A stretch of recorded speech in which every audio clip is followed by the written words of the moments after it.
Hey everyone, welcome to another episode of Founder Exchange. We have a very special guest today. It's my good friend Vincent Diallo, who is the founder and the managing partner of Interlace Ventures, which is an early stage seed fund for retail and e-commerce infrastructure companies. I also know Vincent because he invested in Beta. He's one of our biggest supporters, and I love talking to him because he has a wealth of knowledge about early stage investing, about commerce. He's an expert in China. I know he speaks Mandarin fluently, which is really impressive. In addition to founding Interlace Ventures, he's also a member of Black VC, where he is I think you run community events, or the community events chair. And you've had a long history in finance and in startups before that. So welcome, Vincent. Hi everyone, hi Vibu. So cool to be here. I mean, that's a good moment in preparation. I love it. I'm already excited. So I'm doing this unscripted today. So tell me a bit. You had a very uninteresting job for a long time in accounting, and you somehow found yourself on the complete opposite side of finance, doing early stage investing. How did that happen? Oh, that's a long history of accidents, I would say. But I've been following my emotion and my intuition all along my career, and indeed, I started with. I'm not gonna say boring. Yes, it's boring. I have to say. I was an auditor. I was a financial auditor working for a firm. Okay, Deloitte. But the funny side of it is, I saw so many businesses, and I worked with so many people. And I actually started working on many retail cases at that moment. So that was the very beginning. That started in France, extending in China, then became a CFO of. You want to have the whole story, people? I mean, you want me to go up until I invest, Yeah, absolutely. It's going to be like 5-10 minutes. You know, it's long. Do it in 2 minutes. 2 minutes. All right. Yeah, after working for the firm, I became the CFO of one of my clients. Super interesting project. Working with an entrepreneur who was really dedicated and committed to grow his business in China. French guy. He's been working on that for like 15 years. When I joined, he was doing $50 million top line. And I'm not going to say it's because I've joined, but put it this way, I've been helpful in this adventure because we grew from $50 to $200 million in 4 years, and then we exited that business to a listed company in France. We received a phone call here. Hold on. Yeah, cool. And so we sold that business to a listed company. The guy became super rich. Moved to New York and basically proposed me to lead what will become his family office. So I just launched a series of investment with his own money, and I invited my buddy Joe in this adventure from day one, and that's how we started to invest. That was 5 years and a half ago. So quite accidentally, and we quickly identified our value add and our tech on retail technology. So decided to focus on that, and because of, I would say, some fortune on the first bet, let's say we had the chance of the luck of the beginner. We were in position to raise our first fund about 2 years ago, and that's how we launched Interlace Venture. Yeah. Awesome. So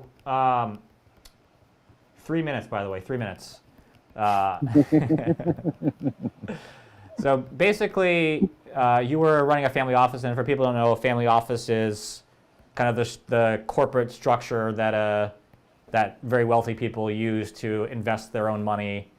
Oftentimes, it can be a trust or some other tax advantage format, right? So that's kind of how you came to the world.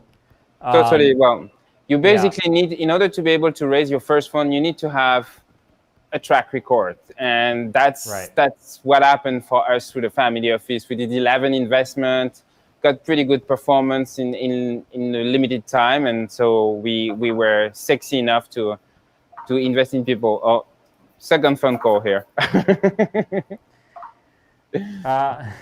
So, So yeah, we're tell in me, good position. Thanks how to the many tactical. how many companies have you guys invested in? Have you invested in over the last 5.5 years? So with Interlace, you're saying? With Interlace and your other venture beforehand? Well, I would say it's a total of roughly 22 if we're talking about formal investments. But if I include the informal, meaning all the one we spend time as advisor, or we have individual check like angels, and I say we because I include always my brother for another mother, Joe. So I would say it's around 25 up to 30 max. I don't have the total count on this one. For the funds, it's 11 in the family office and 11 for Interlace so far, knowing that we target to go up to 30 for this one. So. Right. And what kind of check sizes are you writing? We want to be in the first institutional round. I want to be the first institutional investor. So our check size range from, let's say, 50 to 500, but sweet spot around 200. That's for Interlace. Personal checks is just a few thousand, and it's quite rare. Right. We can be advisors also sometimes, but also it's quite rare. We are more than 100% of our time dedicated to Interlace, and that's our first tech. So yeah, 200K is the normal check size, I would say, for Interlace. Yeah, pre-seed, seed stage. That's where, if you want to enter the detail, we're not lead investor most of the time. We try to bring the industry expertise and yes, connect the company with the company we invest with our community of retailers and brands, and basically try to bring them their first corporate clients. That's what we are dedicated to do. And I think we did a couple of intro for you, Vibu, if I will remember. Quite a few. So, since you're the first venture capitalist I have on the show, let's quickly just talk to people about how venture capital works. Because when I was starting out, I think it was definitely a mysterious world. I didn't quite understand the math of it. I didn't understand the economics and how venture firms come together. So tell us a bit about how does the inside of a venture firm work? How do you make money? How do you raise money? Whose money you're investing, etc. I like this question. I really like this question. It's indeed sometimes a black box for many founders, and I think they forget really often one thing is that a VC, at least a GP, is also an entrepreneur. Is also a founder, and the second element that very often the some founders forget is that we also have to raise money. So we know the complexity of the exercise of raising money. So how we make money and how we work internally. So basically the logic is that we manage to obtain the trust of very rich people or very rich parties that can be funds of funds or more institutional investors, I would say. The people that will invest in our fund. So somehow give us access to a certain amount of money and trust us to allocate this money on certain investment that we plan to do. So it's like any asset managers, we have a certain amount to manage, and we need to generate a level of return that is, let's say, in line with the level of risk that this nature of investment represents. So it is to say that investing for Interlace and for all our, I would say our peers that are micro VC and pre-seed and seed investor, the level of risk is pretty high. As you know. How many? So if you invest in 10 startups, how many do you expect to? What do you expect to kind of? I would say expect the 10 of us are successful for sure. But reality is that the statistics show that it's between 1 and 2, I would say, that will really return significant amount for the fund. So the whole logic is that any investment we make is able to return 4 or 5 times the fund. So we're talking about between I would say 20 to 50x return for each investment that we're making, in order to be able to return the fund on any investment, knowing that if you take 10 investments, let's say 1 will be successful, 9 will fail. So the one that is successful should cover the 9 failures, but also provide significant returns for our own investors. So that's why we're talking about 20 to 50x return potential when we make an investment, and that's what VC take, or VC's answers from a founder perspective have always been to be taken within that context. I mean, a no from a VC doesn't mean that it's a bad business, or doesn't mean that this business will not have a significant return. A no from a VC means that probably, even if it's a good deal, the math do not work for a VC. So we're looking for exponential and explosive return. So basically, just to put that into numbers, you guys are going to be around a $20 million fund.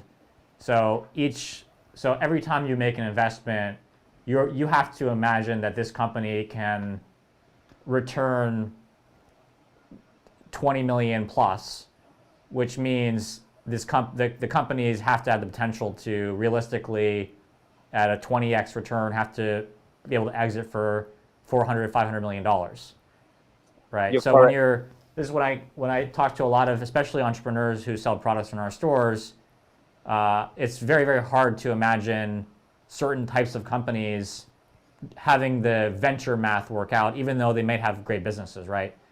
You know, a lot of product sellers, they might have a $25 million revenue business, but typically those businesses might exit for 1 or 2x or 3x their revenue, and so you couldn't invest even if you thought it was going to be good, because it just wouldn't overall, expecting that failure rate, you wouldn't be able to return the money to investors, right? It's exactly this, and it can be frustrating sometimes to say no to wonderful founder who have wonderful business, but that's the reality. We have to play within I would say the constraints of our activity and our fund. So again, a no from a VC doesn't mean that it's not a good business. It just means that it doesn't work for the VC mass, and there are plenty of other other kind of funding that are accessible to founder. Right. So. Yeah, and one of the things that, as I've gotten to know you guys and your fund more in kind of the early stage venture world, you know, you guys are often taking bets. I've seen you write a check when there was a founder and a pitch deck and nothing else, right? And you know, so like, what are the things that, tell me about some of the mistakes that founders make when they pitch you, and what are the things that founders do well when they expect to get an investment from you? Well, I think there's an important portion of trust, and so I would say there's an important, a very big importance to be given to the intuition, the emotion, and the perception we can have of the founder and the founding team. But before I go there, I would say first for Interlace, of course, it has to check a few boxes in terms of I would say topic. First, industry, it has to be in our thesis, so around commerce technology and retail technology. Market size is to be significant enough to have this return potential that we just mentioned. And then we have to believe in the I would say in the product and its momentum, given our knowledge and expertise in the space. Once this is checked, then let's focus on the funding team and the founder. So we love people to be, and I'm going to use some words that are not all mine, borrowed from other VCs that I actually look up and admire. So people have to be, I think, disciplined. Well, it's really important to build this trust, basically to do what they say. It's really fundamental. So if we have the capacity and the luxury, I would say, the timing to observe in enough time, we will clearly observe if people are doing what they say and how they communicate in full basically. As so that's another element. But first, yeah, discipline, transparency, fundamental. So basically, give us the good and the bad news. We kind of always skeptical when we only hear about good news, because we know that is totally impossible. And surprisingly enough, actually sharing some bad news has a very positive effect on the perception of the relationship and I would say the awareness of the founder. Be aware of what they need to develop. Be aware of their weaknesses. That's great advice. Yeah. And it's fundamental to go there. Yeah, I think the thing that, just to jump in there a little bit, like, you guys, how many founders a week are you meeting? Dozens, right? Every single week? Sorry, I didn't get that. How many founders are you meeting every week? It's a lot, right? Well, it's probably around, I would say between 15 and 25. Yeah. This is why the trust, you've said the word trust a few times, and kind of sharing bad news. I think what a lot of founders I'm coaching, when I'm looking at their deck, or I'm looking at how they're talking about their business, you can't trick a sophisticated venture capitalist, right? You guys you're literally meeting hundreds of companies, maybe thousands of companies a year, and you've heard everything, right? You've seen every vanity metric. You've seen every little trick on email that founders try to use to fake momentum or things like that. Like that stuff doesn't work, right? So when the things that make you want to invest are trust, and trust is built by, being very authentic. And I think that's probably the best skill, at least I witnessed from you, is that you see that right away. You see through that kind of stuff right away, right? Well, maybe not all the time. Sure. I don't have any examples so far to say that I've been misled. But what is sure is that if at some point we realize that something was not completely transparently shared, of course, we're not comfortable to sign a check, because I think it's the stuff around communication, right? Because you hear these things. For example, a lot of founders will say, like, "Hey, we're especially at your stage, they're trying to build momentum, so they have a pipeline. They have 25 investors that they're talking to, and they'll try to manufacture within that this person is coming in, or this person might be saying yes, or might have a lead here, or that kind of mechanics. You guys are very, very aware of, right? Yeah, well, I think it's really dangerous to try to build FOMO when there is actually no real emergency or deadline. Because when we pass this deadline, when we pass this emergency, if nothing happened, and we got a second call from the founder saying, "Well, actually, we're able to extend," and so on, we're like, okay, that was total bullshit, and of course, it's not going to end up in a yes, because it doesn't start well. So I think it's possible to build this FOMO when there is an actual deadline, and of course that's the ideal scenario when the founder is in the ideal scenario for the founder, when he's in possession of several offers, or already one offer, and try to get other offers. That's the ideal scenario. But don't. If I can give an advice to founder, absolutely don't do that. And also, there's an element that is really important that founder needs to know, is that we talk to our peers a lot. I think it's the second category of people we talk the most to.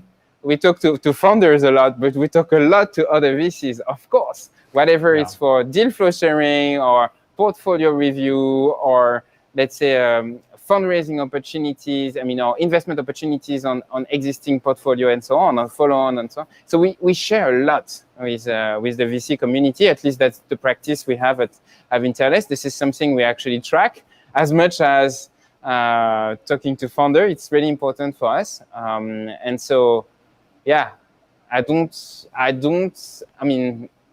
recommend not to lie at all. And anyway, let's be clear. Being a founder is a tough journey. So lying to somebody is also somehow lying to yourself in your capacity to deliver. If you have to lie to somebody to make him to come on board, there's probably something wrong ongoing in the business, and probably maybe better to fix it before spending even more time and energy in that. There's definitely an opportunity cost to be assessed here. But lying, especially at the very beginning of a venture, if you're already down to there, it's like there's something wrong going on here. So maybe you should think twice about this business before spending planning to spend the next 6 to 10 years. It's like 6 to 10 years there. And also, reputation is fundamental. For sure. It's now I start to have enough experience, even though I've been doing that for only 5 years and a half, because it's a very long-term business. But I already see founders coming for their second or third project. And so, of course, what happened in the former interaction definitely define the way you perceive the new project and the new person. Why do we see I would say serial successful entrepreneur able to raise 10, 20, 40 millions just on the basis of an idea, and sometimes there's not even a deck? Why do we see that? Is because, of course, reputation and bankability, if I could say. But so, definitely think long term. Share your doubts, and that's probably the best way to convince an investor. Of course, there is at some point the imposter syndrome will kick, especially for a first-time founder, and this is something else. But don't even think about creating a FOMO when there's absolutely no reason to create that. It's going to deteriorate even. That could make a whole fundraising campaign fall apart, actually, because for sure. If one investor has a bad impression, he's going to share it with his direct circle. There's a good especially with specialist investors who are at our niche, you guys will often get calls from a seed fund that's doing a commerce deal, and they want your opinion because you're in the space. So super important. But I'm going to turn this back on you for a second, because I do think, as much as founders shouldn't create a process when there isn't one, investors have a whole other set of lies or other kind of things that they do that mislead founders, including keeping them on the line for a long time, even though they're not really going to invest. What are the, I see lots of times, like some of the founders I'm coaching. Be honest about this. How quickly do you actually know when you're going to invest in a startup? Like, are you ever seeing a company and then thinking about it for a month and then writing a check? Or, because for sure a lot of founders will get looped up in that ping, follow up for 2 months, and you just want to tell them, no, you're wasting your time. But do you usually know that quickly, or are there rare occasions where more time actually does help? I'm still excited sometime on spots, but how to say? I can have my no very very quickly in mind. And this is, we try to communicate as soon as possible this, and I try to do it, and I still have to improve there. But I generally quickly know the of course the obvious no's. Now and this maybe for like 10 to let's say 30% max of the deals that I see. Then there is all the other ones, and all the other ones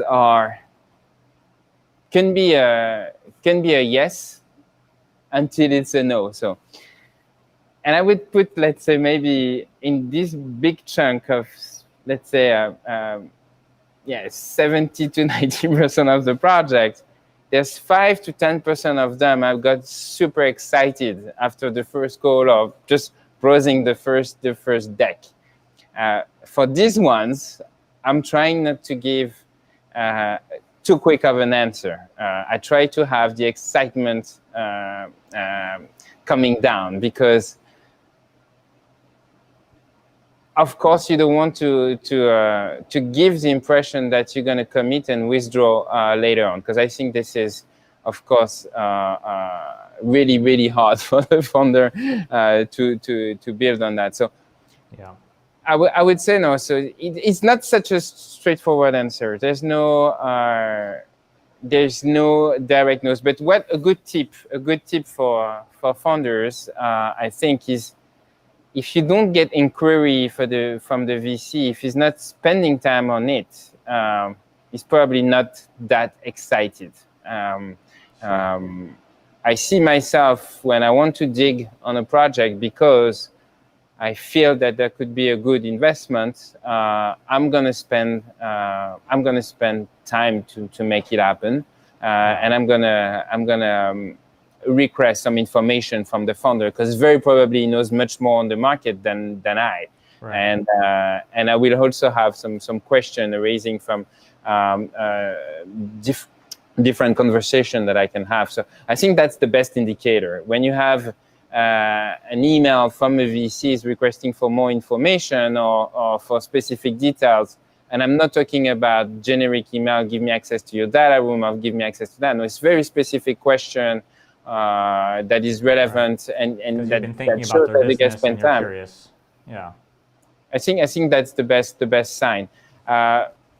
For me, I don't see a specific pattern. I think there's this whole bunch of a big portion again of the pipe where I still have to think twice or 3 times and share with my team and dig to make sure that either we're not missing an opportunity, or something that we haven't seen, or even to confirm an existing excitement. Right. So it's one of those things where, like, if you get very excited in the front, and what you actually want to do is, if you're still excited and passionate 2 weeks later, and you spend all that time, then you're like, this one we have to do, right? But there are so many things where you're super excited, and then your interest kind of, it just didn't really, it wasn't something that you kept thinking about for days at a time, right? So exactly. I think for founders, having, I've raised over 100 million across 2 different companies now, and I don't think I've ever gotten a check from an investor whose first reaction was like, wow, this is really, really exciting. Oftentimes it's, more there's more introspection happening. They're thinking, okay, you got something in their head that maybe is confirming something they've been thinking about as a thesis, or with Beta in particular, oftentimes, like, we'd have a meeting and then there'd be some event around retail or something happening. They went to a store, and they'd realize, this insight that you had is actually really interesting, and then they'll follow up. But there was never that, like, if you start someone off at the very top, then there's only one place to go, and you want them to actually build their excitement over time, right, as a founder. Yeah, and I would say in my case, I'd like to be able to communicate this excitement to my team, and that it resonates to them. It's quite important. Put it this way, in Interlace, we have a very consensual approach to investment. and we want to have the buying of the whole team and the excitement of the whole team. Right. So that's quite where important. The deck is important. That's where what they say over email, because you take those words, right, and put them into a memo. And I think that's probably how most investors are working. They're trying to get consensus with a couple other folks, right? True. I would say it's less true in a small fund like ours. Of course, in a bigger fund, that you may have like a formal investment committee in and so on. I think it's small fund. I mean, we try to act as a big fund, but you're right. All these processes, and especially writing a memo helps a lot to evaluate correctly and to identify patterns and to make sure there is not a miss. It's also a question of responsibility and I would say a seriousness of our business. I mean, it's really easy to take bets. It's really easy to spend money, but we have an objective is to return money to people who trusted us. So that's really important to accomplish this mission. And again, it's long-term thinking. That's where and how we will be judged tomorrow. On our performance. So it's really important to motivate and of course make the best of what we have in our fund. We only got 30 bullets, if you think about it, for a small fund like us. It's not that many. So we need to make sure that we do all what we can to perform and even to overperform.